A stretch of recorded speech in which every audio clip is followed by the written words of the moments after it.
Hi all, welcome to our channel turning B S C. അപ്പം നമ്മളിന്ന് discuss ചെയ്യാനായിട്ട് പോകുന്നത് 8ാം ക്ലാസ്സിലെ സോഷ്യൽ സയൻസിലെ ഭൂമിയുടെ പുതപ്പ് എന്ന് പറയുന്ന ഒരു ചാപ്റ്ററാണ്. ഒരു SCRT ചാപ്റ്ററാണ് നമ്മളിന്ന് പഠിക്കാനായിട്ട് പോകുന്നത്. അപ്പോൾ നമുക്ക് സ്റ്റാർട്ട് ചെയ്യാം. ആദ്യം തന്നെ ഇവിടെ ഒരു പ്രതിജ്ഞയൊക്കെ കൊടുത്തിട്ടുണ്ട്. നമ്മുടെ പരിസ്ഥിതിയെ സംരക്ഷിച്ച് പരിപാലിക്കുമെന്ന് ഈ പരിസ്ഥിതി ദിനത്തിൽ ഞാൻ പ്രതിജ്ഞ ചെയ്യുന്നു. ഈ ദിനത്തിൽ ഞാൻ ഒരു മരത്തെ നട്ട് അത് വലുതാകുന്നതുവരെ പരിപാലിക്കും എന്ന് പറഞ്ഞിട്ട് ഇവിടെ ഒരു പ്രതിജ്ഞയൊക്കെ കൊടുത്തിട്ടുണ്ട്. അപ്പോൾ നമുക്ക് സ്റ്റാർട്ട് ചെയ്യാം. അതുമായി ബന്ധപ്പെട്ട 2 സെന്റൻസ് ഒക്കെ ഇവിടെ തന്നിട്ടുണ്ട്.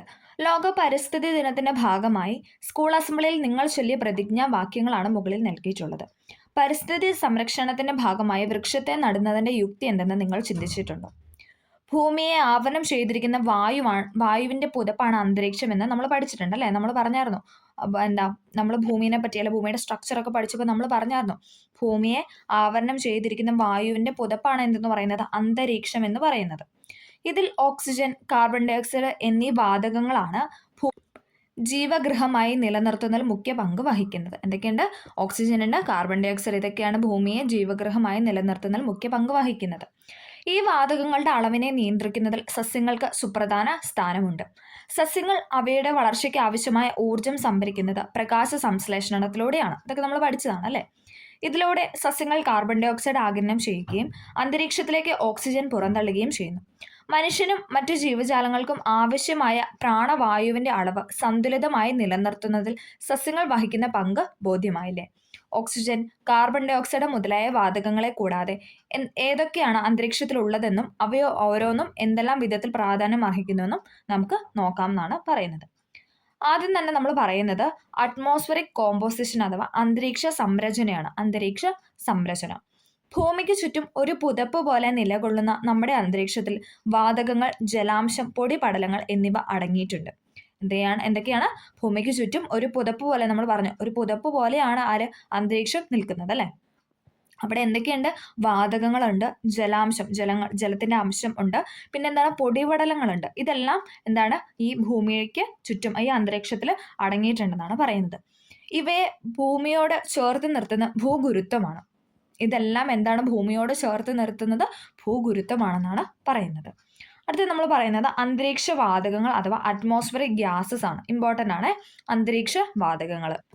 നൽകിയിട്ടുള്ള ചിത്രം, പട്ടിക എന്നിവ നിരീക്ഷിച്ച് അന്തരീക്ഷത്തിലെ പ്രധാന വാതകങ്ങൾ ഏതൊക്കെയെന്നും അവയുടെ ആനുപാതിക അളവ് എത്രയെന്നും തിരിച്ചറിയാനാണ് പറഞ്ഞിരിക്കുന്നത്. നോക്കിക്കേ, ഇവിടെ ഒരു ചിത്രം കൊടുത്തിട്ടുണ്ട് അല്ലേ? ഇവിടെ നോക്കിക്കേ, ഏറ്റവും കൂടുതൽ ഏതാണ്? നൈട്രജൻ ആണ്. നൈട്രജന്റെ അളവ് എപ്പോഴും ചോദിക്കാറുണ്ട്.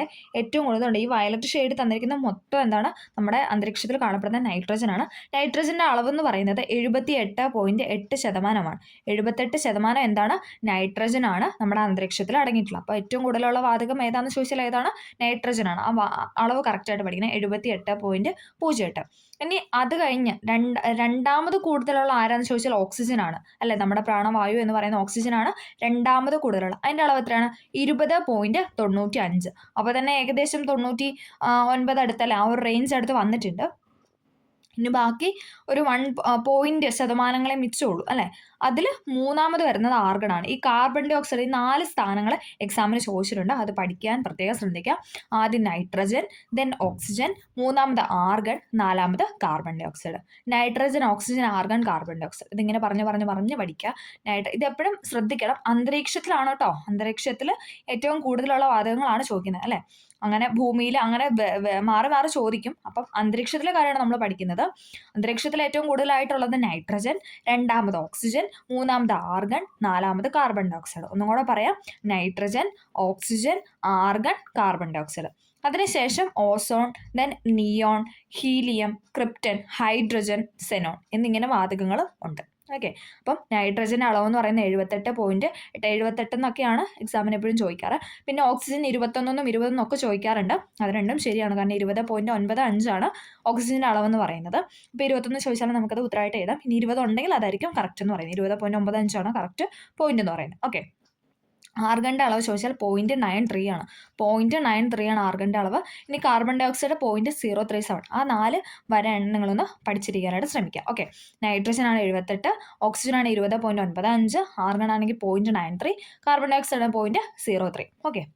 അപ്പോൾ നമുക്ക് അടുത്തതിലോട്ട് പോവാം. അപ്പോൾ നമ്മൾ പഠിച്ചല്ലേ അന്തരീക്ഷത്തിലെ വാതകങ്ങളൊക്കെ നമ്മൾ ജസ്റ്റ് ഒന്ന് പറഞ്ഞു വെച്ചു. അന്തരീക്ഷത്തിലെ പ്രധാന വാതകങ്ങൾ ഏതെല്ലാം തന്നെ പ്രത്യക്ഷമായോ പരോക്ഷമായോ ജീവന്റെ നിലനിൽപ്പിന് സഹായകമാകുന്നുണ്ട്. അന്തരീക്ഷത്തിലെ പ്രധാന വാതകങ്ങളെല്ലാം തന്നെ പ്രത്യക്ഷമായോ പരോക്ഷമായോ ജീവന്റെ നിലനിൽപ്പിന് സഹായമാകുന്നുണ്ടെന്നാണ് പറയുന്നത്. നൽകിയിട്ടുള്ള ചിത്രങ്ങൾ നോക്കൂ. ദേ ഇവിടെ നോക്കിക്കേ, ശ്വസന പ്രക്രിയ അല്ലേ. അവിടെ ഒരു കുട്ടി ആടിനെ തീറ്റാൻ വന്നു. അപ്പോൾ അതോടൊപ്പം എന്താണ് ചെടികൾ മരങ്ങൾ ശ്വസിക്കുന്നുണ്ട്, അതോടൊപ്പം ആ കുട്ടി ശ്വസിക്കുന്നുണ്ടല്ലോ. അങ്ങനെ ആ ഒരു ശ്വസന പ്രക്രിയ അവിടെ കൊടുത്തിട്ടുണ്ട്. പിന്നെ എന്താണ് ദേ മണ്ണിൻ്റെ അടിയിൽ നൈട്രജൻ സ്ഥിരീകരണം എന്ന് പറഞ്ഞിട്ട് ഒരു ചെടിയുടെ ഇത് കൊടുത്തിട്ടുണ്ട്. പിന്നെ പ്രകാശ സംശ്ലേഷണം അല്ലേ, അതും അതിൻ്റെ ഒരു പിക്ചറോട് കൊടുത്തിട്ടുണ്ട്. ഓക്കെ, ജീവജാലങ്ങളുടെ നിലനിൽപ്പിന് nitrogen, oxygen, carbon dioxide എന്നീ വാതകങ്ങൾക്കും എത്രമാത്രം പ്രാധാന്യമുണ്ടെന്ന് കണ്ടില്ലേ. അപ്പം നൈട്രജനും വേണം. നമ്മൾ പറഞ്ഞു അന്തരീക്ഷത്തിൽ ഏറ്റവും കൂടുതൽ നൈട്രജൻ, അതിനുശേഷം ഓക്സിജൻ, ദെൻ മൂന്നാമത് ആർഗൺ, നാലാമതാണ് കാർബൺ ഡൈ ഓക്സൈഡ്. അതിൽ nitrogen, oxygen, carbon dioxide എന്താണ് അല്ലേ. സസ്യങ്ങൾക്കാണെങ്കിൽ കാർബൺ ഡൈ ഓക്സൈഡ് വേണം, നമുക്കാണെങ്കിൽ പിന്നെ എന്താ ജീവജാലങ്ങൾക്ക് എന്താണ് വേണ്ടത്, നമുക്ക് ഓക്സിജൻ വേണം. ഇനി സസ്യങ്ങൾക്ക് അതോടൊപ്പം നൈട്രേറ്റ് അല്ലേ, അവരുടെ മണ്ണിന് എന്താണ് ഫലഭൂഷ്ടമായ ഇത് കിട്ടാൻ വേണ്ടിയിട്ട് എന്താണ് നൈട്രജൻ വേണം. ഓക്കെ, പ്രകാശ സംശ്ലേഷണത്തിന് സസ്യങ്ങൾ കാർബൺ ഡൈ ഓക്സൈഡ് ഉപയോഗപ്പെടുത്തുന്നു. ശ്വസന പ്രക്രിയയ്ക്കായിട്ട് മനുഷ്യനും മറ്റു ജന്തുജാലങ്ങളും ഓക്സിജൻ ഉപയോഗപ്പെടുത്തുന്നു. നൈട്രജൻ സ്ഥിരീകരണത്തിലൂടെ സസ്യ വളർച്ചയ്ക്കായിട്ട് നൈട്രജൻ പ്രയോജനപ്പെടുത്തുന്നു. അപ്പോൾ അതിൻ്റെ ആ ഒരു പ്രയോജനമാണ് ഇവിടെ പറഞ്ഞത്. എന്തൊക്കെയാണ്? പ്രകാശ സംശ്ലേഷണത്തിന് സസ്യങ്ങൾക്ക് എന്ത് വേണം? കാർബൺ ഡൈ ഓക്സൈഡ് CO2 വേണം. ഇനി ശ്വസന പ്രക്രിയയായിട്ട് നമുക്ക് മനുഷ്യന് എന്ത് വേണം? ഓക്സിജൻ വേണം. ഇനി നൈട്രജൻ സ്ഥിരീകരണത്തിലൂടെ സസ്യ വളർച്ചയ്ക്ക് വേണ്ടിയിട്ട് എന്താണ് നൈട്രജൻ ഉപയോഗപ്പെടുത്തുന്നതാണ് പറഞ്ഞു വെക്കുന്നത്. അടുത്തത് അന്തരീക്ഷത്തിലെ ജലാംശം, വാട്ടർ ഇൻ ദ അറ്റ്മോസ്ഫിയർ. അന്തരീക്ഷത്തിലെ ജലാംശം ഭൂമിയോട് ചേർന്ന് അന്തരീക്ഷ ഭാഗങ്ങളിൽ വളരെ ഉയർന്ന അളവിൽ അടങ്ങിയിട്ടുള്ള ഒരു ഘടകമാണ് ജലതന്മാത്രകൾ.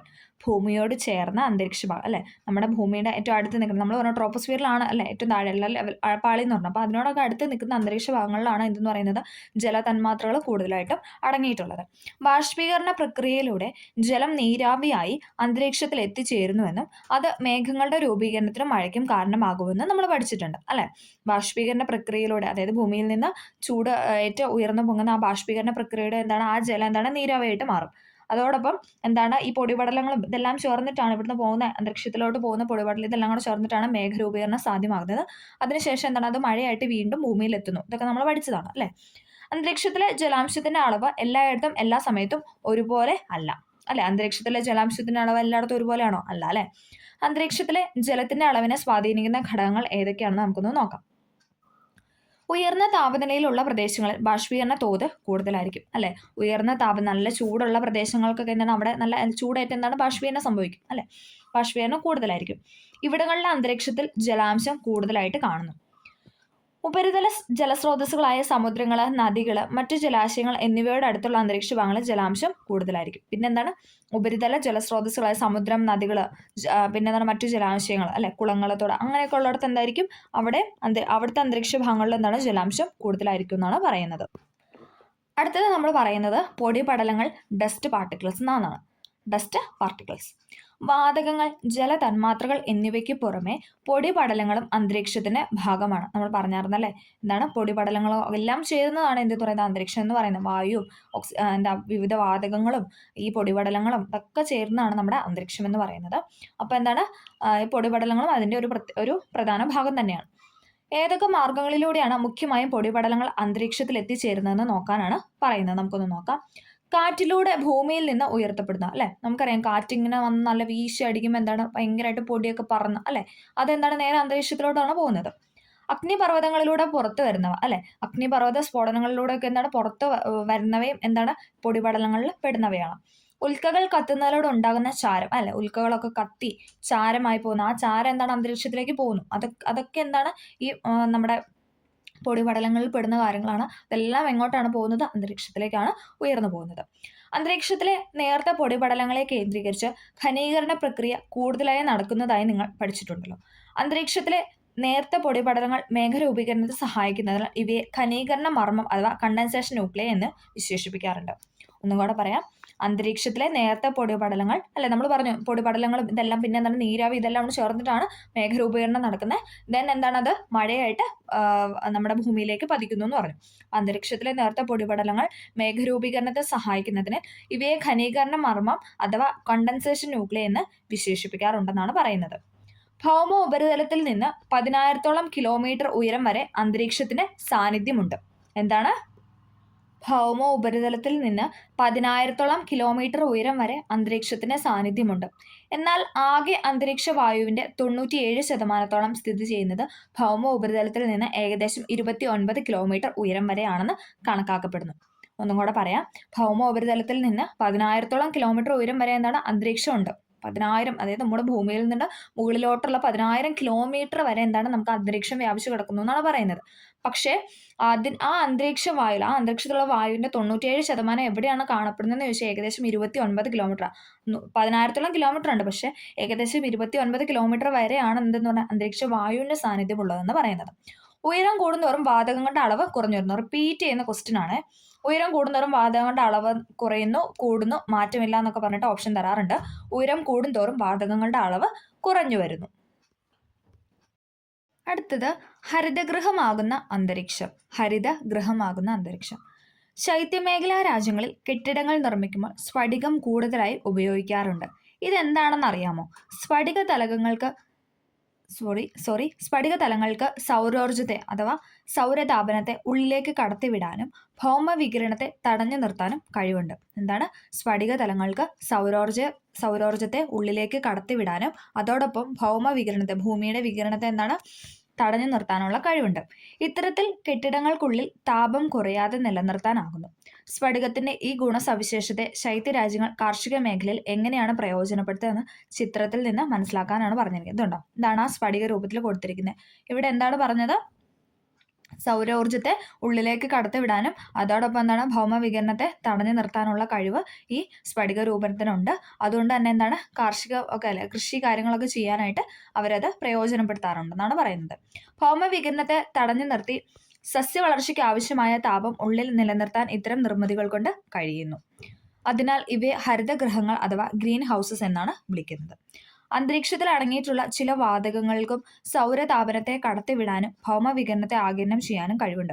Carbon dioxide, methane, ozone തുടങ്ങിയ വാതകങ്ങളും നീരാവിയും ഭൂമിയിൽ നിന്ന് ഉയരുന്ന ഭൗമവികിരണത്തെ ആഗിരണം ചെയ്ത് ഭൂമിയോടടുത്തുള്ള അന്തരീക്ഷത്തിലെ താപനില കുറയാതെ നിലനിർത്തുന്നുണ്ട്.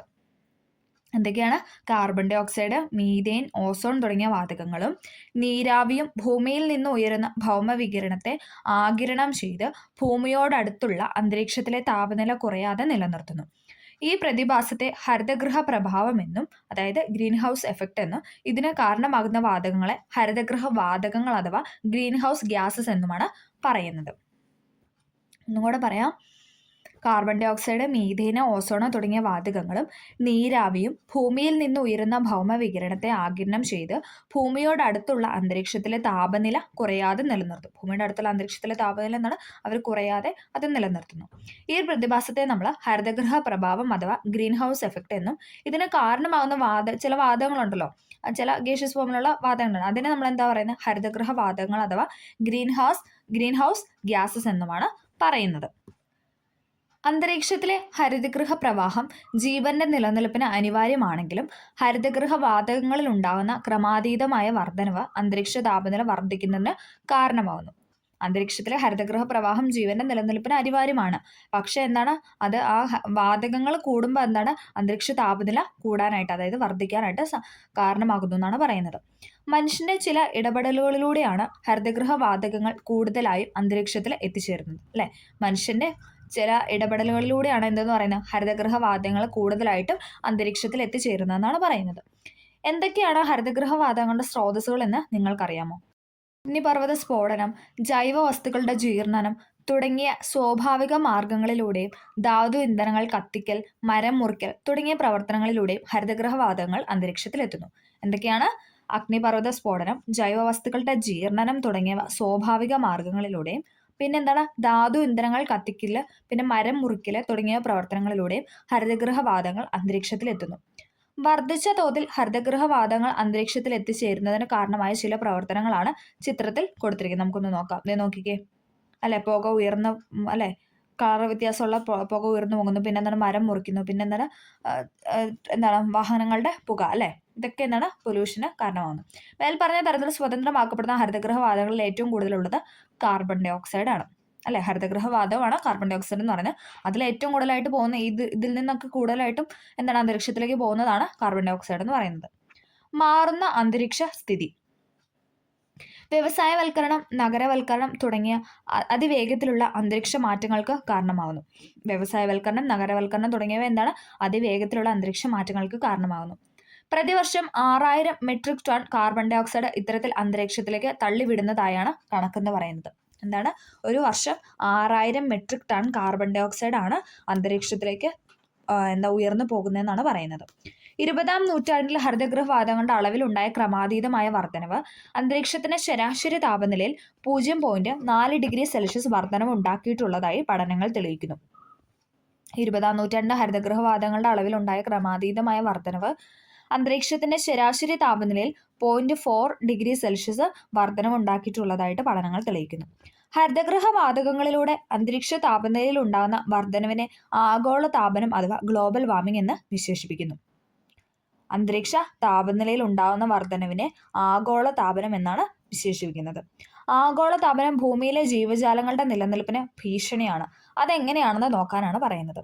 ധ്രുവപ്രദേശങ്ങളിലെ മഞ്ഞുരുകുന്നതിലൂടെ സമുദ്ര ജലനിരപ്പ് ഉയരും. ധ്രുവപ്രദേശങ്ങളിലെ മഞ്ഞുരുകുന്നതിലൂടെ എന്താണ്? നമ്മൾ പറഞ്ഞു അന്തരീക്ഷത്തിലെ താപനില കൂടുമെന്ന് പറഞ്ഞു. അപ്പോൾ ധ്രുവപ്രദേശങ്ങളിലെ താപനില കൂടുമ്പോൾ എന്താണ്? മഞ്ഞൊക്കെ ഉരുകും അല്ലെ? മഞ്ഞുരുകി എന്താണ്? സമുദ്രത്തിലെ ജലനിരപ്പ് ഉയർന്ന് പൊങ്ങും. സമുദ്രതീര ആവാസ വ്യവസ്ഥയിൽ ഉണ്ടാകുന്ന നാശം, ഭക്ഷ്യ ദൗർലഭ്യം, വൻതോതിലുള്ള കുടിയേറ്റം തുടങ്ങിയ പ്രശ്നങ്ങൾക്ക് കാരണമാകും. സമുദ്രതീര ആവാസ വ്യവസ്ഥയിൽ ഉണ്ടാകുന്ന നാശം, ഭക്ഷ്യ ദൗർലഭ്യം, വൻതോതിലുള്ള കുടിയേറ്റം തുടങ്ങിയ പ്രശ്നങ്ങൾക്ക് കാരണമാകുമെന്നാണ് പറയുന്നത്. ആവാസ വ്യവസ്ഥയിലെ പല സസ്യജന്തുജാലങ്ങളുടെയും നാശത്തിന് വഴിതെളിക്കും. എന്താണ്? ആവാസ വ്യവസ്ഥയിലുള്ള പല സസ്യജന്തുജാലങ്ങളുടെയും നാശത്തിന് വഴിതെളിക്കും എന്നൊക്കെയാണ് പറയുന്നത്. ഹരിതഗൃഹവാതകങ്ങളുടെ അളവിലുണ്ടാകുന്ന വർധനമാണ് ആഗോള താപനത്തിലേക്ക് നയിക്കുന്നതെന്ന് മനസ്സിലായല്ലോ. ചിത്രം 10.5 സൂചിപ്പിച്ച തരത്തിലുള്ള പ്രവർത്തനങ്ങൾ ആധുനിക സമൂഹത്തിൽ പൂർണ്ണമായി ഒഴിവാക്കാൻ നമുക്ക് കഴിയുമോ എന്നാണ് ചോദിക്കുന്നത്. നോക്കിക്കേ ഫിഗർ. ഈ പൊല്യൂഷൻ്റെ കാര്യമാണ് നമുക്ക് കുറയ്ക്കാനായിട്ടല്ലേ, നമ്മൾ തന്നെ വിചാരിച്ചാലേ നടക്കുള്ളൂ എന്നാണ് പറയുന്നത്. ഓക്കെ, മരം മുറിക്കൽ അല്ലെങ്കിൽ പൊല്യൂഷൻ, പിന്നെ എന്താ വണ്ടികളിൽ നിന്നുള്ള പുക, ഇതൊക്കെ കുറയ്ക്കാനാണ് പറഞ്ഞു വയ്ക്കുന്നത്. ഇനി നമ്മളിവിടെ ഒരു ഇമ്പോർട്ടൻ്റ് ആയ ഒരു ബോക്സ് കൊടുത്തിട്ടുണ്ട്, ക്യോട്ടോ പ്രോട്ടോകോൾ. നമുക്ക് നോക്കാം. ഇമ്പോർട്ടൻ്റ് ആണ്, റിപ്പീറ്റഡ് ക്വസ്റ്റ്യൻ വരുന്ന ഒരു മേഖലയാണ്. ഹരിതഗൃഹവാതകങ്ങൾ നിയന്ത്രിക്കുന്നതിനായുള്ള ആഗോള ശ്രമങ്ങളിൽ ഏറ്റവും പ്രധാനമാണ് ക്യോട്ടോ പ്രോട്ടോകോൾ. എന്താണ്? ഹരിതഗൃഹവാതകങ്ങൾ നിയന്ത്രിക്കുന്നതിനായുള്ള ആഗോള ശ്രമങ്ങളിൽ ഏറ്റവും പ്രധാനമാണ് ക്യോട്ടോ പ്രോട്ടോകോൾ. 1997 ജപ്പാനിൽ നടന്ന ക്യോട്ടോ ഉച്ചകോടിയുടെ ഭാഗമായി വിളംബരം ചെയ്യപ്പെട്ട ഈ ഉത്തരവ് 2005 141 രാജ്യങ്ങളുടെ അംഗീകാരത്തോടു കൂടി നിലവിൽ വന്നു. ഒന്നും കൂടെ പറയാം. 1997 ജപ്പാനിൽ നടന്ന ക്യോട്ടോ ഉച്ചകോടിയുടെ ഭാഗമായിട്ട് വിളംബരം ചെയ്യപ്പെട്ട ഈ ഉത്തരവ്, അതായത് ക്യോട്ടോ പ്രോട്ടോകോൾ, 2005 141 രാജ്യങ്ങളുടെ അംഗീകാരത്തോടെ നിലവിൽ വന്നു. 2012 ഹരിതഗൃഹവാതക തോത് 1990 നിന്ന് 5% കുറയ്ക്കാൻ 35 വ്യാവസായിക രാജ്യങ്ങൾക്ക് ഇതിലൂടെ താക്കീതും നൽകിയിരുന്നു എന്നാണ് പറയുന്നത്. അപ്പോൾ നമ്മൾ ക്യോട്ടോ പ്രോട്ടോകോളിൻ്റെ കാര്യമാണ് പറഞ്ഞത്. ഹരിതഗൃഹവാതകങ്ങൾ നിയന്ത്രിക്കുന്നതിനുള്ള ആഗോള ശ്രമങ്ങളിൽ ഏറ്റവും പ്രധാനമാണ് ക്യോട്ടോ പ്രോട്ടോകോൾ. 1997 ജപ്പാനിൽ നടന്ന ക്യോട്ടോ ഉച്ചകോടിയുടെ ഭാഗമായി വിളംബരം ചെയ്യപ്പെട്ട ഈ ഉത്തരവ് 2005 141 രാജ്യങ്ങളുടെ അംഗീകാരത്തോടെ നിലവിൽ വന്നു. 2012 ഹരിതഗൃഹവാതക തോത് 1990 നിന്ന് 5% കുറയ്ക്കാനായിട്ട് 35 വ്യാവസായിക രാജ്യങ്ങൾക്ക് ഇതിലൂടെ താക്കീത് നൽകിയിരുന്നു എന്നാണ് പറഞ്ഞു വയ്ക്കുന്നത്. ഇതൊക്കെ എന്തിനു വേണ്ടിയിട്ടാണ്? ഹരിതഗൃഹ വാതകങ്ങളുടെ ഈ അളവ് കുറയ്ക്കാൻ വേണ്ടിയിട്ട് അല്ലേ, നമ്മുടെ ഈ ഉയർന്നു പോകുന്ന അന്തരീക്ഷത്തിലേക്ക് ഉയർന്നു പോകുന്ന പൊല്യൂഷൻ കുറയ്ക്കാൻ വേണ്ടിയിട്ടാണ് അങ്ങനെ പറയുന്നത്. നമ്മളിനി അടുത്തത് പറയാനായിട്ട് പോകുന്ന ഓസോൺ പാളിയെക്കുറിച്ചാണ്. നമുക്ക് നോക്കാം. ഭൂമിക്ക് കുടയായി ഓസോൺ. ഇവിടെ ഒരു പിക്ചറൊക്കെ കൊടുത്തിട്ടുണ്ട് അല്ലേ. ഭൂമി അതിന് മേളിലൊരു കുട പോലെ അല്ലേ, സണ്ണിൻ്റെയും ഭൂമിയുടെ ഇടയ്ക്ക് ഇങ്ങനെ ഒരു കുട പോലെ ഇങ്ങനെ നിൽക്കുവാണ് ഓസോൺ എന്ന് പറയുന്നത്. നമുക്ക് നോക്കാം. അന്തരീക്ഷത്തിന്റെ ഉയർന്ന ഭാഗങ്ങളിൽ ഒരു പാളിയായി ഓസോൺ വാതകം കേന്ദ്രീകരിച്ചിരിക്കുന്നതിനാൽ ഇതിനെ ഓസോൺ പാളി എന്ന് പറയുന്നു. അന്തരീക്ഷത്തിന്റെ ഉയർന്ന ഭാഗങ്ങളിൽ ഒരു പാളിയായി ഓസോൺ വാതകം കേന്ദ്രീകരിച്ചിരിക്കുന്നതിനാൽ ഇതിനെ ഓസോൺ പാളി എന്ന് പറയുന്നു. ഇത് സൂര്യനിൽ നിന്നുള്ള ഹാനികരമായ അൾട്രാവയലറ്റ് രശ്മികളെ ആഗിരണം ചെയ്യുകയും ഭൂമിയിലെ ജീവജാലങ്ങളെ സംരക്ഷിക്കുകയും ചെയ്യുന്നു. അതുകൊണ്ടാണല്ലോ നമ്മളൊരു കുടയായിട്ട്, ഭൂമിക്ക് ഒരു കുടയായിട്ട് ഇങ്ങനെ എന്താണ് മറ പോലെ ഇങ്ങനെ നിൽക്കുകയെന്ന് പറഞ്ഞത് അല്ലേ. അതിന് കാരണം എന്താണ്? സൂര്യനിൽ നിന്നുള്ള ഹാനികരമായ അൾട്രാവയലറ്റ് രശ്മികളെ ആഗിരണം ചെയ്യുകയും ഭൂമിയിലെ ജീവജാലങ്ങളെ സംരക്ഷിക്കുകയും ചെയ്യുന്നു. ആര്? ഓസോൺ പാളി അല്ലേ. അപ്പോൾ അതാണ് നമ്മൾ പറഞ്ഞു വെച്ചത്. നമുക്ക് ഓസോൺ രൂപീകരണം നമുക്ക് നോക്കാം. അന്തരീക്ഷത്തിൽ ഏകദേശം 20 മുതൽ 50 കിലോമീറ്റർ വരെ ഉയരത്തിൽ സൂര്യരശ്മികളിലെ അൾട്രാവയലറ്റ് കിരണങ്ങൾ സാധാരണ ഓക്സിജൻ തന്മാത്രകളെ വിഘടിപ്പിക്കുന്നു. അതായത് നോർമലായിട്ടുള്ള നമ്മുടെ ഭൂമിയിലെ ഓക്സിജൻ തന്മാത്രകളെ എന്താണ് വിഘടിപ്പിക്കുന്നു, സൂര്യരശ്മികളെ അൾട്രാവയലറ്റ് കിരണങ്ങൾ വിഘടിപ്പിക്കുന്നു എന്നാണ് പറയുന്നത്. എവിടം വരെയാണ്? ഏകദേശം 20 മുതൽ 50 കിലോമീറ്റർ വരെ ഉയരത്തിലുള്ളത്. ഓക്കെ, അങ്ങനെ ഏക അറ്റോമിക് ഓക്സിജൻ തന്മാത്രകൾ രൂപപ്പെടുന്നു. ഏക അറ്റോമിക് തന്മാത്രയുള്ള ഓക്സിജൻ രൂപപ്പെടുന്നു എന്നാണ് പറയുന്നത്. ഏക അറ്റോമിക് ഓക്സിജൻ തന്മാത്രകൾ സാധാരണ ഓക്സിജൻ തന്മാത്രകളോട് ചേർന്ന് 3 ആറ്റമുള്ള ഓസോൺ പാതകം രൂപം കൊള്ളുന്നു. അതായത് 3 ആറ്റമുള്ള O3 ആയിട്ട് രൂപം കൊള്ളുന്നു. ഇതാണ് ഓസോൺ എന്ന് പറയുന്നത്. ഈ പ്രക്രിയയെ ഓസോണീകരണം അഥവാ ഓസോണൈസേഷൻ എന്നാണ് പറയുന്നത്. അതിൻ്റെ രാസപ്രക്രിയയൊക്കെ ഇവിടെ കൊടുത്തിട്ടുണ്ട്, നമുക്ക് നോക്കാം. ഇത് നോക്കിക്കേ. ഘട്ടം 1 പറയുന്നത് ഓസോൺ പാളി ഓക്സിജൻ്റെ ഇത് കൊടുത്തിട്ടുണ്ട്, അത് വിഘടിച്ച് പിന്നെ എന്താണ് അൾട്രാവയലറ്റ് കിരണങ്ങളായിട്ട് മാറിയിട്ട് O2 എന്ന് പറയുന്നത് എന്താണ്, രണ്ട് സ്വതന്ത്ര ഓക്സിജനായിട്ട് മാറി, 2 O ആയിട്ട് മാറി. ഇതുണ്ടോ, ഇതൊന്ന് ഇത് 2. ഓക്കെ, അങ്ങനെ ഇത് ഒന്നിച്ചിരുന്നാണ്, അത് രണ്ടുമായിട്ട് അങ്ങനെ 2 ആയിട്ട് മാറി. എന്നിട്ട് എന്താണ് ആ രണ്ടാമത്തെ ഘട്ടത്തിലോട്ട് പോകുമ്പോൾ എന്താണ് ആ ഓക്സിജനും പിന്നെ ഈ ഓക്സിജൻ, അതായത് ശരിക്കുള്ള ഓക്സിജനും പിന്നെ എന്താണ് ഈ ഓയും കൂടെ ചേർന്ന് 3 എണ്ണം ആവുമല്ലേ, O3 ആയിട്ട് ഫോം ചെയ്യുന്നു എന്നാണ് പറയുന്നത്. ഓയും O2 കൂടെ ചേർന്ന് എന്താണ് O3 ആയി മാറുന്നു. ഇവിടെ രൂപീകരണ പ്രക്രിയ എടുത്തിട്ടുണ്ട് 3O2 പിന്നെ എന്താണ് സൂര്യപ്രകാശം, അതായത് അൾട്രാവയലറ്റ് കിരണങ്ങൾ പ്ലസ് 2O3 ആയിട്ട് മാറുന്നു എന്നാണ് പറഞ്ഞിരിക്കുന്നത്. അടുത്ത നമ്മൾ പറയുന്നത് അൾട്രാവയലറ്റ് കിരണങ്ങൾ സൃഷ്ടിക്കുന്ന ദോഷഫലങ്ങളാണ്. അൾട്രാവയലറ്റ് കിരണങ്ങൾ സൃഷ്ടിക്കുന്ന ദോഷഫലങ്ങളാണ് നമ്മളതിന് പറയാനായിട്ട് പോകുന്നത്. ഓക്കെ, തൊലിപ്പുറത്തുണ്ടാകുന്ന ക്യാൻസർ, തൊലിപ്പുറത്ത് നമ്മുടെ സ്കിന്നിലൊക്കെ ഉണ്ടാകുന്ന ക്യാൻസർ, സ്കിൻ ക്യാൻസർ, അന്ധത, നിശാതിമിരം, അകാല വാർദ്ധക്യം, സസ്യവളർച്ച മുരടിക്കൽ, പിന്നെന്താ കൃഷിനാശം, ആഹാര ശൃംഖലയുടെ തകർച്ച, കാലാവസ്ഥ മാറ്റം, ഇതൊക്കെ എന്താണ് അൾട്രാവയലറ്റ് കിരണങ്ങൾ സൃഷ്ടിക്കുന്ന ദോഷഫലങ്ങളാണ്. തൊലിപ്പുറത്തുണ്ടാകുന്ന സ്കിൻ ക്യാൻസർ, പിന്നെന്താ അന്ധത, നിശാതിമിരം, പിന്നെന്താണ് അകാല വാർദ്ധക്യം, സസ്യവളർച്ച മുരടിക്കൽ, കൃഷിനാശം, ആഹാര ശൃംഖലയുടെ തകർച്ച, കാലാവസ്ഥ മാറ്റം, ഇതൊക്കെ എന്താണ് അൾട്രാവയലറ്റ് കിരണങ്ങൾ UV റേസ് മൂലം ഉണ്ടാകുന്ന ദോഷഫലങ്ങളാണ്. ഓക്കെ, അടുത്തത് എയർ കണ്ടീഷനുകൾ, വിവിധ തരം സ്പ്രേകൾ, അഗ്നിശമന വാതകങ്ങൾ, പെയിന്റ് തുടങ്ങിയവ ക്ലോറോ ഫ്ലൂറോ കാർബണുകൾ, ഹാലോൺ തുടങ്ങിയ വാതകങ്ങളുടെ സ്രോതസ്സുകളാണ്. എന്തൊക്കെയാണ്? CFC, ഹാലോൺ എന്നൊക്കെ പറയുന്ന എന്താണ് ഹരിതഗൃഹ വാതകങ്ങളുടെ സ്രോതസ്സാണെന്നാണ് പറഞ്ഞു വയ്ക്കുന്നത്. റെഫ്രിജറേറ്റർ, എയർ കണ്ടീഷണർ, ഫ്രിഡ്ജ്, പിന്നെ എന്താണ് AC, പിന്നെ നമ്മൾ യൂസ് ചെയ്യുന്ന പലതരം സ്പ്രേകൾ, ഇതിൽ നിന്നൊക്കെ പിന്നെ എന്താണ് അഗ്നിശമന വാതകങ്ങൾ, പെയിന്റ്, ഇതിൽ നിന്നൊക്കെ വരുന്നത് ക്ലോറോ ഫ്ലൂറോ കാർബൺ, അതായത് CFC പിന്നെ ഹാലോൺ തുടങ്ങിയ വാതകങ്ങളുടെ സ്രോതസ്സാണ്. ഇത്തരം വാതകങ്ങൾക്ക് ദീർഘകാലം അന്തരീക്ഷത്തിൽ മാറ്റമില്ലാതെ നിലനിൽക്കാൻ ശേഷിയുണ്ട്. അപ്പം ആ വാതകങ്ങളൊക്കെ എന്താണ് അന്തരീക്ഷത്തിൽ അതായത് അങ്ങനെ തന്നെ അത് കുറേ നാളുകൾ അങ്ങനെ നിൽക്കും എന്നാണ് പറയുന്നത്. അത് പെട്ടെന്നൊന്നും നശിച്ചു പോകത്തില്ല.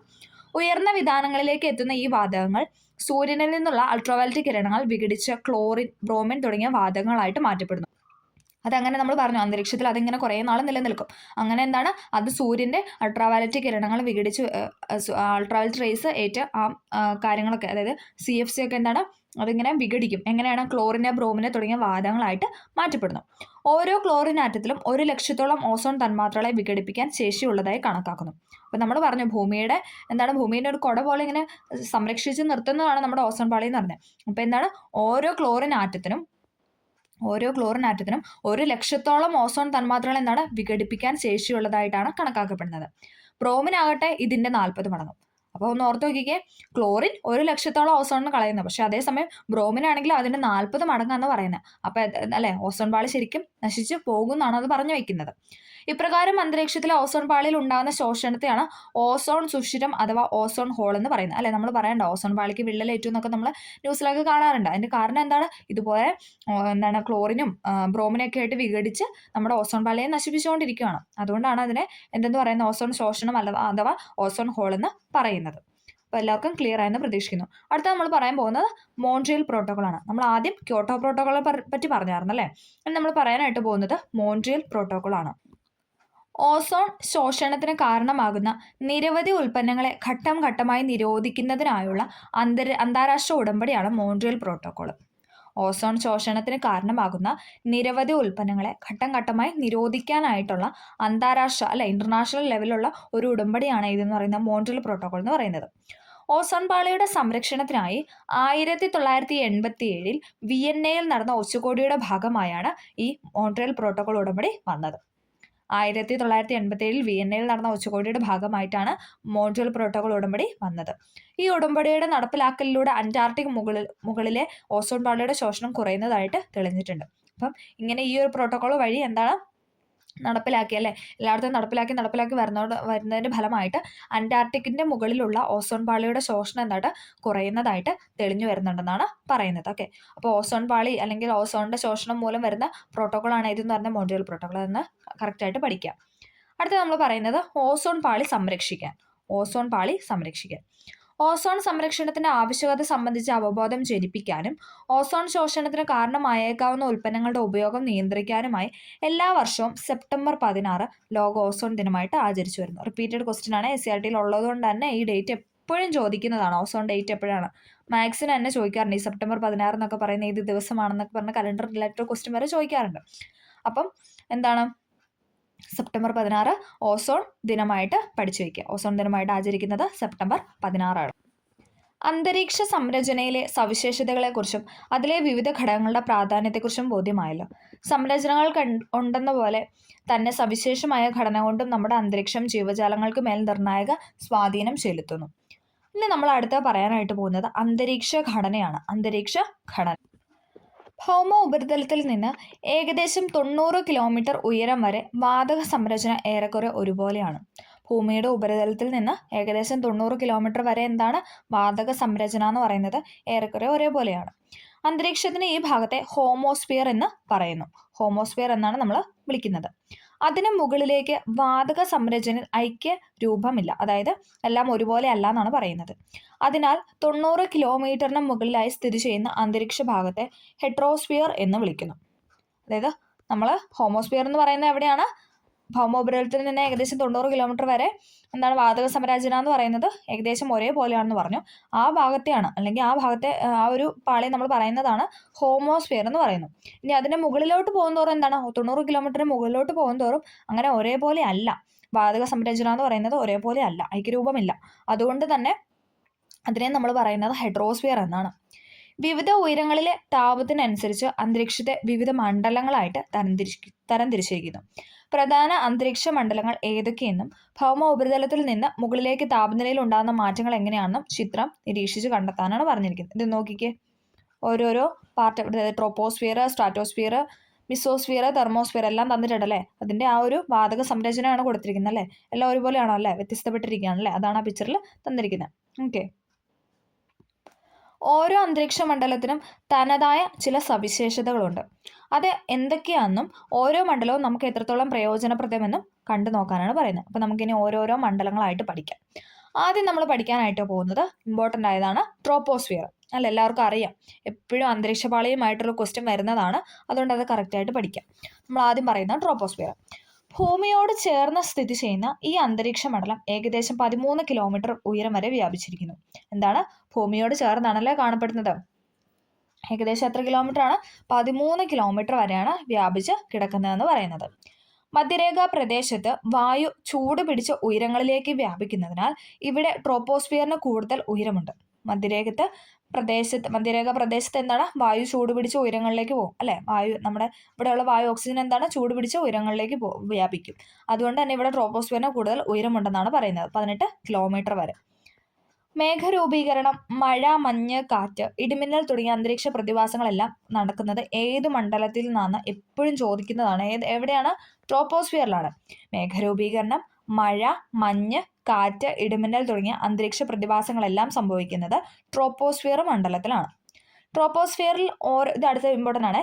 ട്രോപ്പോസ്ഫിയറിൽ ഓരോ 165 മീറ്റർ ഉയരത്തിനും 1 ഡിഗ്രി സെൽഷ്യസ് എന്ന തോതിൽ താപം കുറഞ്ഞു വരുന്നു.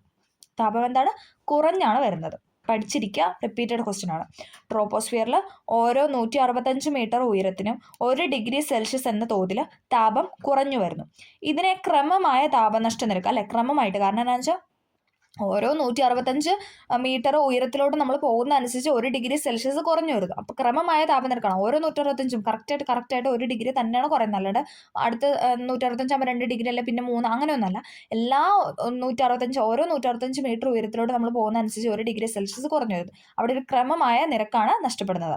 അതുകൊണ്ട് തന്നെ ക്രമമായ താപനഷ്ട നിരക്ക് നോർമൽ ലാപ്സ് റേറ്റ് എന്ന് വിളിക്കുന്നു. അപ്പോൾ ഇതിനകത്ത് പഠിക്കാനുള്ള 2 പോയിന്റാണ്, ഇമ്പോർട്ടൻ്റ് ആയ 2 പോയിന്റാണ്. എന്തെന്ന് പറയുന്നത് മേഘരൂപീകരണം, മഴ, മഞ്ഞ്, കാറ്റ്, ഇടിമിന്നൽ തുടങ്ങിയ അന്തരീക്ഷ പ്രതിഭാസം നടക്കുന്ന ട്രോപ്പോസ്ഫിയറിലാണ്. പിന്നെ എന്താണ് ഓരോ 165 മീറ്റർ ഉയരത്തിനും 1 ഡിഗ്രി സെൽഷ്യസ് എന്ന തോതിൽ താപം കുറഞ്ഞു വരുന്നു. ഇതിനെ നമ്മൾ ക്രമമായ താപനഷ്ട നിരക്ക് എന്ന് വിളിക്കുന്നു, നോർമൽ ലാപ്സ് റേറ്റ്. ട്രോപ്പോസ്ഫിയറിന് മുകളിലുള്ള സംക്രമണ മേഖലയാണ് നമ്മൾ ട്രോപ്പോപാസ് എന്ന് വിളിക്കുന്നത്. അതായത് ട്രോപ്പോസ്ഫിയറിന് തൊട്ട് മുകളിലുള്ള പാളിയാണ് എന്ന് പറഞ്ഞാൽ സ്ട്രാറ്റോസ്ഫിയർ എന്ന് പറയുന്നത്. അതിൻ്റെ രണ്ടിൻ്റെയും ഇടയിലുള്ളതാണ് ട്രോപ്പോപാസ്. നമുക്ക് ഓർക്കാൻ എളുപ്പമുള്ളൂ, ട്രോപ്പോസ്ഫിയറിൻ്റെ മുകളിൽ ട്രോപ്പോപാസ്. ഓക്കെ, അങ്ങനെ കണക്ട് ചെയ്യുക. ഇനി ഇവിടെ ഒരു ബോക്സ് കൊടുത്തിരിക്കുന്നത് നമുക്ക് പറഞ്ഞിട്ട് നമുക്ക് സ്ട്രാറ്റോസ്ഫിയറിലോട്ട് കടക്കാം. സംക്രമണ മേഖലകൾ പ്രധാന അന്തരീക്ഷ മണ്ഡലങ്ങളെ തമ്മിൽ വേർതിരിക്കുന്ന അന്തരീക്ഷ ഭാഗങ്ങളെയാണ് സംക്രമണ മേഖലകൾ എന്ന് പറയുന്നത്. ട്രോപ്പോസ്ഫിയർ, സ്ട്രാറ്റോസ്ഫിയർ, മിസോസ്ഫിയർ, തെർമോസ്ഫിയർ എന്നീ മണ്ഡലങ്ങൾക്കിടയിലായിട്ട് യഥാക്രമം ട്രോപ്പോപാസ്, അതായത് ട്രോപ്പോസ്ഫിയറിനും സ്ട്രാറ്റോസ്ഫിയറിനും ഇടയിലായിട്ട് ട്രോപ്പോപാസ്, ഇനി സ്ട്രാറ്റോസ്ഫിയറിനും മിസോസ്ഫിയറിനും ഇടയിലായിട്ട് സ്ട്രാറ്റോപാസ്, ഇനി മിസോസ്ഫിയറിനും തെർമോസ്ഫിയറിനും ഇടയിലായിട്ട് എന്താണ് മിസോപാസ് എന്നിങ്ങനെ സംക്രമണ മേഖലയുണ്ട്. അതിനെ രണ്ടിനെയും വേർതിരിക്കുന്ന ആ നടുക്കുള്ള ആ ഒരു പോർഷനാണ് നമ്മളങ്ങനെ സംക്രമണ മേഖല എന്ന് പറയുന്നത്. ഇപ്പം നമ്മൾ പറഞ്ഞല്ലേ ട്രോപ്പോസ്ഫിയറിന് മുകളിലായിട്ട് എന്താണ് കാണപ്പെടുന്നത്, അടുത്ത അന്തരീക്ഷ പാളി എന്ന് പറഞ്ഞാൽ സ്ട്രാറ്റോസ്ഫിയറാണ്. അതിൻ്റെ ഇടയിൽ, അതായത് ട്രോപ്പോസ്ഫിയറിൻ്റെയും സ്ട്രാറ്റോസ്ഫിയറിൻ്റെ ഇടയിലാണ് ട്രോപ്പോപാസ് കാണപ്പെടുന്നത്. ഓക്കെ, ക്ലിയർ ആയെന്ന് പ്രതീക്ഷിക്കുന്നു. അടുത്ത നമ്മൾ പറയാനായിട്ട് പോകുന്നത് സ്ട്രാറ്റോസ്ഫിയർ ആണ്. സ്ട്രാറ്റോസ്ഫിയർ അടുത്ത അന്തരീക്ഷ പാളിയാണ് സ്ട്രാറ്റോസ്ഫിയർ. ട്രോപ്പോപാസിൽ തുടങ്ങി ഭൂമിയിൽ നിന്ന് ഏകദേശം 50 കിലോമീറ്റർ ഉയരം വരെ വ്യാപിച്ചിരിക്കുന്നു. നമ്മൾ ആദ്യം ട്രോപ്പോസ്ഫിയർ പറഞ്ഞു അല്ലേ, മഴ, മഞ്ഞ്, ഇടിമിന്നൽ ഇതൊക്കെ കാണപ്പെടുന്നു 29 കിലോമീറ്റർ വരെ എന്നൊക്കെ നമ്മൾ പറഞ്ഞു. അതിനുശേഷം അടുത്ത എന്താണ് സ്ട്രാറ്റോസ്ഫിയറിലോട്ട് നമ്മൾ കയറി. അപ്പോൾ അവിടെ എന്താണ് ട്രോപ്പോപാസ് മുതലാണ്, ആ സംക്രമണ മേഖല മുതൽ ഭൂമിയിൽ നിന്ന് ഏകദേശം 50 കിലോമീറ്റർ ഉയരം വരെയാണ് എന്തെന്ന് പറയുന്നത് സ്ട്രാറ്റോസ്ഫിയർ വ്യാപിച്ചിരിക്കുന്നത്. സ്ട്രാറ്റോസ്ഫിയറിൻ്റെ താഴ്ന്ന വിധാനങ്ങളിൽ ഉയരം കൂടുന്നതനുസരിച്ച് താപനിലയിൽ മാറ്റം അനുഭവപ്പെടുന്നില്ല. ഈ മേഖലയെ സമതാപ മേഖല എന്ന് പറയുന്നു. അവിടെ എങ്ങനെയായിരുന്നു, ട്രോപ്പോസ്ഫിയറിൽ ഓരോ 165 മീറ്റർ ഉയരത്തിലോട്ട് പോകുന്നതനുസരിച്ച് 1 ഡിഗ്രി സെൽഷ്യസ് താപനിലയിൽ കുറവ് വരുന്നുണ്ടായിരുന്നു അല്ലേ, ഡിഗ്രി സെൽഷ്യസ് കുറയുന്നുണ്ടായിരുന്നു. പക്ഷെ ഇവിടെ എങ്ങനെയാണ്, സ്ട്രാറ്റോസ്ഫിയറിൻ്റെ കേസിൽ എങ്ങനെയാണ്, അവിടെ താപനിലയിൽ മാറ്റമൊന്നുമില്ല, ഒരേ രീതിയിലുള്ള ടെമ്പറേച്ചറാണ് അനുഭവപ്പെടുന്നത്. അതുകൊണ്ട് തന്നെ നമ്മൾ എന്താണ് സമതാപ മേഖല എന്ന് പറയുന്നു അല്ലെ. അവിടെ എന്താണ് ക്രമമായ താപനഷ്ട നിരക്ക് ഉണ്ടായിരുന്നു അല്ലെ, നോർമൽ ലാപ്സ് റേറ്റ് ആയിരുന്നു. കാരണം ഓരോ 165 മീറ്റർ ഉയരത്തിൽ പോകുന്നതനുസരിച്ച് 1 ഡിഗ്രി കുറയുന്നുണ്ടായിരുന്നു. പക്ഷെ ഇവിടെ അങ്ങനെയല്ല, ഇവിടെ എല്ലായിടത്തും ക്രമമായിട്ടുള്ളതാണ്. അതുകൊണ്ട് തന്നെ ഇവിടെ സമതാപം അല്ലെ, സമമായിട്ടാണ്, ഈക്വൽ ആയിട്ടാണ് ഇരിക്കുന്നത്. അതുകൊണ്ട് ഈ മേഖലയെ പറയുന്നതാണ് സമതാപ മേഖല എന്ന് പറയുന്നത്. അപ്പം വെച്ചിട്ട് സ്ട്രാറ്റോസ്ഫിയർ സമതാപ മേഖല കണക്ട് ചെയ്യുക. ഓസോൺ പാളി ഹാനികരങ്ങളായ അൾട്രാവയലറ്റ് കിരണങ്ങളെ ആഗിരണം ചെയ്ത് ഭൂമിയിൽ എത്താതെ നിയന്ത്രിക്കുന്നു. അപ്പം ഓസോൺ പാളി എവിടെയാണ് കാണപ്പെടുന്നത്, സ്ട്രാറ്റോസ്ഫിയറിലാണ്. നമ്മൾ കഴിഞ്ഞ ക്വസ്റ്റ് പേപ്പറിൽ കണ്ട ക്വസ്റ്റൻ ആണെന്നല്ലേ. ഓസോൺ പാളി എവിടെയാണ് കാണപ്പെടുന്നതെന്ന് ചോദിച്ചാൽ സ്ട്രാറ്റോസ്ഫിയറിലാണ്. തെളിഞ്ഞ അന്തരീക്ഷ സ്ഥിതിയും വായുവറകളുടെ അസാന്നിധ്യവും കൊണ്ട് ജെറ്റ് വിമാനങ്ങളുടെ സുഗമ സഞ്ചാരം സാധ്യമാക്കുന്നു. ഇമ്പോർട്ടൻ്റ് ആയി ചോദിച്ചിട്ടുണ്ട്. ജെറ്റ് വിമാനങ്ങളുടെ സുഗമ സഞ്ചാരത്തിന് സാധ്യമാകുന്ന അന്തരീക്ഷ പാളിയാണ് സ്ട്രാറ്റോസ്ഫിയർ. ജെറ്റ് വിമാനങ്ങളുടെ സുഗമ സഞ്ചാരം സാധ്യമാക്കുന്ന അന്തരീക്ഷ പാളിയാണ് സ്ട്രാറ്റോസ്ഫിയർ. ഇമ്പോർട്ടൻ്റ് ആണ്, പഠിച്ചിരിക്കണം. സ്ട്രാറ്റോസ്ഫിയറിന് മുകളിലുള്ള സംക്രമണ മേഖല എന്താണ് പറയുന്നത്, നമ്മൾ പറഞ്ഞു ട്രോപ്പോസ്ഫിയറിന് മുകളിൽ ട്രോപ്പോപാസ് ഉണ്ട്, ഇനി സ്ട്രാറ്റോസ്ഫിയറിന് മുകളിൽ എന്തുണ്ട്, സ്ട്രാറ്റോപാസ് ഉണ്ട്. ഓക്കെ, അങ്ങനെ പഠിച്ചിരിക്കുക. അപ്പം നമ്മൾ എന്തൊക്കെയാണ് പറഞ്ഞു വെച്ചത്, ഓസോൺ പാളി കാണപ്പെടുന്നു, അതോടൊപ്പം എന്താണ് സമതാപ മേഖല എന്ന് പറയുന്നു അല്ലേ. പിന്നെ ഏകദേശം 50 കിലോമീറ്റർ വരെ, ട്രോപ്പോപാസിൽ നിന്ന് ഏകദേശം 50 കിലോമീറ്റർ വരെ ഉയരത്തിലാണ് വ്യാപിച്ചു കിടക്കുന്നത്. പിന്നെ എന്താണ് തെളിഞ്ഞ ദിനാന്തരീക്ഷ സ്ഥിതിയും പിന്നെ വായുവറകളുടെ സാന്നിധ്യവും കൊണ്ട് എന്താണ് ജെറ്റ് വിമാനങ്ങളുടെ സുഗമ സഞ്ചാരം സാധ്യമാക്കുന്നു. പിന്നെ തൊട്ട് മുകളിലുള്ള ഭാഗമാണ് സ്ട്രാറ്റോപാസ് എന്ന് പറഞ്ഞു. ഓക്കെ, ക്ലിയർ ആയെന്ന് പ്രതീക്ഷിക്കുന്നു. അടുത്ത അന്തരീക്ഷ പാളിയാണ് ഇതെന്ന് പറയുന്നത് മിസോസ്ഫിയർ. നമ്മൾ ട്രോപ്പോസ്ഫിയർ പറഞ്ഞു, ട്രോപ്പോപാസ് പറഞ്ഞു, സ്ട്രാറ്റോസ്ഫിയർ പറഞ്ഞു, സ്ട്രാറ്റോപാസ് പറഞ്ഞു, ഇനി അടുത്തത് മിസോസ്ഫിയർ ആണ്. ഭൂമിയിൽ നിന്ന് 50 മുതൽ 80 കിലോമീറ്റർ വരെ, 50 കിലോമീറ്റർ വരെ ആരായിരുന്നു, സ്ട്രാറ്റോസ്ഫിയർ ആയിരുന്നു. ഇനി 50 ടു മുകളിലോട്ട് 50 മുതൽ 80 കിലോമീറ്റർ വരെ ഉയരത്തിലാണ് മിസോസ്ഫിയർ കാണപ്പെടുന്നത്. ഉയരത്തിനനുസരിച്ച് താപം കുറഞ്ഞു വരുന്നു. ട്രോപ്പോസ്ഫിയറിൽ എന്തായിരുന്നു, ഉയരത്തിനനുസരിച്ച് താപം കുറഞ്ഞു വരുന്നു. ഇനി നമ്മൾ സ്ട്രാറ്റോസ്ഫിയറിൽ എത്തിയപ്പം അത് സമതാപ മേഖലയായി. പിന്നെ നമ്മൾ വീണ്ടും മിസോസ്ഫിയറിൽ എത്തിയപ്പോൾ വീണ്ടും കുറഞ്ഞു വരുന്നു. അപ്പം അങ്ങനെ കണക്ട് ചെയ്ത് പഠിക്കാം കേട്ടോ. ഒരു വേവ്സ് പോലെ ഇങ്ങനെ പഠിച്ചു വയ്ക്കാം. അതായത് കൂടി കുറഞ്ഞു ഇങ്ങനെ പഠിച്ചു വയ്ക്കാം. ഉയരത്തിനനുസരിച്ച് താപം കുറഞ്ഞു വരുന്നു. മിസോസ്ഫിയറിൽ താപം കുറഞ്ഞു വരുന്നു. അന്തരീക്ഷത്തിലെ ഏറ്റവും കുറഞ്ഞ താപനില മിസോപാസിൽ അനുഭവപ്പെടുന്നു. അന്തരീക്ഷത്തിൽ തന്നെ ഏറ്റവും കുറഞ്ഞ താപനില എവിടെയാണ് അനുഭവപ്പെടുന്നതെന്ന് ചോദിച്ചാൽ എവിടെയാണ്, മിസോപാസിലാണ്. മിസോസ്ഫിയറിന് തൊട്ട് മുകളിലുള്ള സംക്രമണ മേഖലയാണ് മിസോപാസ്. നോക്കിക്കേ, -80 ഡിഗ്രി സെൽഷ്യസ് മുതൽ -100 ഡിഗ്രി സെൽഷ്യസ് വരെ അല്ലേ, നല്ല തണുപ്പ് അനുഭവപ്പെടുന്ന ഒരു മേഖലയാണത്. ഉൽക്കകൾ മെസോസ്ഫിയറിൽ പ്രവേശിക്കുന്നതിലൂടെ ഘർഷണത്താൽ കത്തിച്ചാരമാകുന്നു അല്ലേ? കാരണം അത്രത്തോളം അവിടെ തണുപ്പാണ്. ആ ചൂട് വന്ന് ഈ തണുത്ത കട്ട പോലെ ഇരിക്കുന്ന മെസോസ്ഫിയറിൽ വന്ന് ഇടിക്കുന്നു. അതെന്താണ്? കത്തിച്ചാരമായിട്ട് പോകുന്നു അല്ലേ? അവിടെ വന്ന് എന്താണ് അടുത്ത ഇതിലോട്ട് കടക്കാനായിട്ട് അനുവദിക്കുന്നില്ല എന്നാണ് പറയുന്നത്. മിസോസ്ഫിയറിന് മുകളിലുള്ള സംക്രമണ മേഖലയാണ് മിസോപാസ് എന്ന് പറയുന്നത്. മിസോസ്ഫിയറിന് മുകളിലുള്ള സംക്രമണ മേഖലയാണ് നമ്മൾ മിസോപാസ് എന്ന് പറയുന്നത്. ഭൂമിയിൽ നിന്ന് 50 മുതൽ 80 കിലോമീറ്റർ വരെ ഉയരത്തിൽ വ്യാപിച്ചിരിക്കുന്നു. ഉയരത്തിനനുസരിച്ച് താപം കുറഞ്ഞു വരുന്നു. അന്തരീക്ഷത്തിലെ ഏറ്റവും കുറഞ്ഞ താപനില മിസോപാസിൽ അനുഭവപ്പെടുന്നു. എത്രയാണ്? -80°C മുതൽ -100°C വരെ. ഉൽക്കകൾ ചോദിച്ചിട്ടുണ്ട് കേട്ടോ, PYQ ചോദിച്ചിട്ടുണ്ട്. ഈ ഉൽക്കകൾ വന്ന് കത്തിച്ചാരമാകുന്ന ഏത് അന്തരീക്ഷ പാളിയിലാണെന്ന് ചോദിച്ചാൽ മിസോസ്ഫിയറിലാണ്. ഉൽക്കകൾ മിസോസ്ഫിയറിൽ പ്രവേശിക്കുന്നതിലൂടെ ഘർഷണത്താൽ എന്താണ്? കത്തിച്ചാരമാകുന്നത്. മിസോസ്ഫിയറിന് മുകളിലുള്ള സംക്രമണ മേഖലയാണ് മിസോപാസ് എന്ന് പറയുന്നത്. ഓക്കെ, അപ്പം നമ്മൾ ട്രോപ്പോസ്ഫിയർ പറഞ്ഞു, അത് കഴിഞ്ഞ് സ്ട്രാറ്റോസ്ഫിയർ പറഞ്ഞു, അപ്പം നമ്മൾ മിസോസ്ഫിയറും പറഞ്ഞു. അടുത്തത് തെർമോസ്ഫിയർ ആണ്. അടുത്തത് നമ്മൾ പറയാനായിട്ട് പോകുന്നത് തെർമോസ്ഫിയർ. ഏകദേശം 80 മുതൽ 600 കിലോമീറ്റർ വരെ ഉയരത്തിൽ വ്യാപിച്ചിരിക്കുന്നതാണ് തെർമോസ്ഫിയർ എന്ന് പറയുന്നത്. എവിടം തൊട്ടാണ്? നമ്മൾ പറഞ്ഞു 29 വരെ ട്രോപ്പോസ്ഫിയർ, 50 വരെ എന്താണ് സ്ട്രാറ്റോസ്ഫിയർ, 50 മുതൽ 80 വരെ മിസോസ്ഫിയർ, ഇനി 80 മുതൽ 600 കിലോമീറ്റർ വരെയാണ് തെർമോസ്ഫിയർ വ്യാപിച്ചിരിക്കുന്നത്. അപ്പോൾ ഏറ്റവും കൂടുതൽ വ്യാപിച്ചിരിക്കുന്ന അന്തരീക്ഷപാളി എന്ന് പറഞ്ഞാൽ തെർമോസ്ഫിയർ ആണല്ലേ. ഉയരം തോറും താപനില ഗണ്യമായി വർദ്ധിക്കുന്നു. മിസോസ്ഫിയറിൽ എന്തായിരുന്നു? കുറഞ്ഞു വരുന്നു. അതാണ് പറഞ്ഞത്. ട്രോപ്പോസ്ഫിയറിൽ കുറഞ്ഞു വരുന്നു അല്ലെ, 165 മീറ്റർ പോകുന്നതനുസരിച്ച് 1 ഡിഗ്രി കുറഞ്ഞു വരുന്നു. അതിനുശേഷം സ്ട്രാറ്റോസ്ഫിയറിൽ എന്താണ്? സമതാപ മേഖലയാണ്, അവിടെ ഈക്വൽ ആണ്. അതിനുശേഷം മിസോസ്ഫിയറിൽ എത്തിയപ്പോൾ വീണ്ടും കുറഞ്ഞു വന്നു. ഇവിടെ എന്താണ്? ഉയരം കൂടുന്തോറും താപനില ഗണ്യമായിട്ട് കൂടിയാണ്, വർദ്ധിച്ചാണ് വന്നിരിക്കുന്നത് കേട്ടോ, ഗണ്യമായി വർദ്ധിക്കുന്നു. തെർമോസ്ഫിയറിന്റെ താഴ്ന്ന ഭാഗത്തെ അയണോസ്ഫിയർ എന്നാണ് വിളിക്കുന്നത്. തെർമോസ്ഫിയറിന്റെ താഴ്ന്ന ഭാഗത്തെ എന്താണ്? അയണോസ്ഫിയർ. അതായത് സ്ട്രാറ്റോസ്ഫിയറിന് മേളിൽ സ്ട്രാറ്റോപാസ് ഉണ്ട്. അതായത് സ്ട്രാറ്റോസ്ഫിയറിനും തെർമോസ്ഫിയറിനും ഇടയിലായിട്ട് കാണുന്നതാണ് ഏതെന്ന് പറയുന്നത്? അയണോസ്ഫിയർ എന്ന് പറയുന്നത്. അതും ചോദിച്ചിട്ടുണ്ട് എവിടെയാണ് കാണപ്പെടുന്നത്. അപ്പം നമുക്ക് കൂടുതലും തെർമോസ്ഫിയർ ആണ് ഉത്തരമായിട്ട് തരാറുള്ളത് കേട്ടോ. തെർമോസ്ഫിയറിന്റെ താഴ്ന്ന ഭാഗത്തായിട്ടാണ് അയണോസ്ഫിയർ കാണപ്പെടുന്നത്.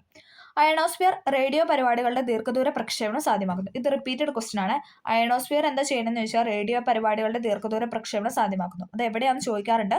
അത് അയണോസ്ഫിയറിന് ഉത്തരം ഉണ്ടെങ്കിൽ അയണോസ്ഫിയർ ആണ് എഴുതുന്നത്, അല്ലെങ്കിൽ ഏത് പാളിയിലാണെന്ന് വെച്ചാൽ തെർമോസ്ഫിയർ, രണ്ടും തരാറുണ്ട്. അപ്പോൾ ഏതാണോ ഉചിതം ആ ഒരു രീതിയിൽ എഴുതുക. കാരണം എന്ന് വെച്ചാൽ അയണോസ്ഫിയർ ആണ് തന്നിട്ടുണ്ടെങ്കിൽ അത് അയണോസ്ഫിയർ ആണ് ഉത്തരം. ഇനി തെർമോസ്ഫിയർ ആണെങ്കിൽ തെർമോസ്ഫിയർ. ഓക്കെ, കാരണം എന്താ വെച്ചാൽ തെർമോസ്ഫിയറിന്റെ താഴെയായിട്ടാണല്ലോ അയണോസ്ഫിയർ കാണപ്പെടുന്നത്. അതുകൊണ്ട് രണ്ട് ഉത്തരം PSC ആൻസർ ആയിട്ട് തന്ന് കണ്ടിട്ടുണ്ട്. അയണോസ്ഫിയർ റേഡിയോ പരിപാടികളുടെ ദീർഘദൂര പ്രക്ഷേപണം സാധ്യമാക്കുന്നു. എന്താണ്? ഏകദേശം 80 മുതൽ 600 കിലോമീറ്റർ വരെ ഉയരത്തിൽ വ്യാപിച്ചിരിക്കുന്നു. ഉയരം കൂടുന്തോറും എന്താണ്? താപനില ഗണ്യമായിട്ട് വർദ്ധിക്കുന്നു, കൂടുകയാണ് ചെയ്യുന്നത്. തെർമോസ്ഫിയറിന്റെ താഴ്ന്ന ഭാഗത്തെ അയണോസ്ഫിയർ എന്ന് വിളിക്കുന്നു. അയണോസ്ഫിയർ റേഡിയോ പരിപാടികളുടെ ദീർഘദൂര പ്രക്ഷേപണം സാധ്യമാക്കുന്നു. ഇനി നമ്മൾ പറയാനായിട്ട് പോകുന്നത് അയണോസ്ഫിയറിനെ പറ്റിയാണ്. അയണോസ്ഫിയർ അന്തരീക്ഷത്തിന്റെ ഏകദേശം 80 മുതൽ 400 കിലോമീറ്റർ വരെ ഉയരത്തിൽ അൾട്രാവയലറ്റ്സ്, എക്സ്റേ തുടങ്ങിയ തീവ്ര സൂര്യരശ്മികൾ വാതക തന്മാത്രകൾ അയോണുകളാക്കി മാറ്റുന്നു. എന്താണ്? അന്തരീക്ഷത്തിന്റെ ഏകദേശം 80 മുതൽ 400 വരെ.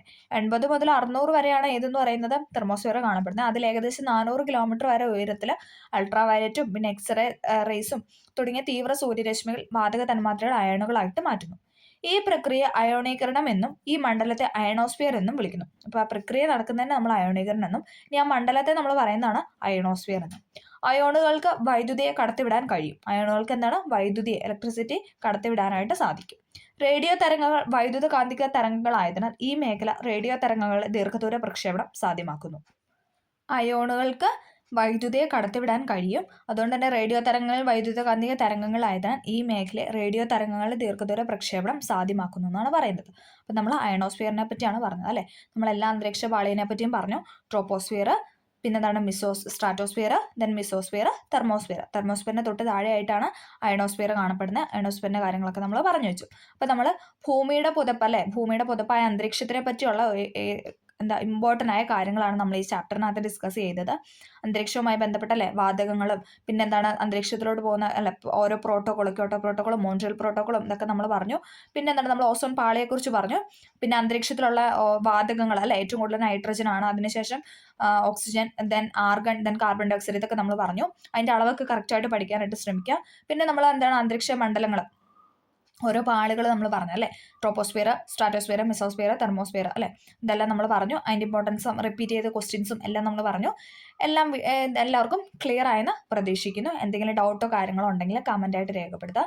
ഈ വീഡിയോ ഇഷ്ടമായെങ്കിൽ ഒന്ന് ലൈക്ക് ചെയ്ത് സബ്സ്ക്രൈബ് ചെയ്യുകയും കൂടെ ചെയ്യുക. അപ്പോൾ ഓക്കെ, താങ്ക്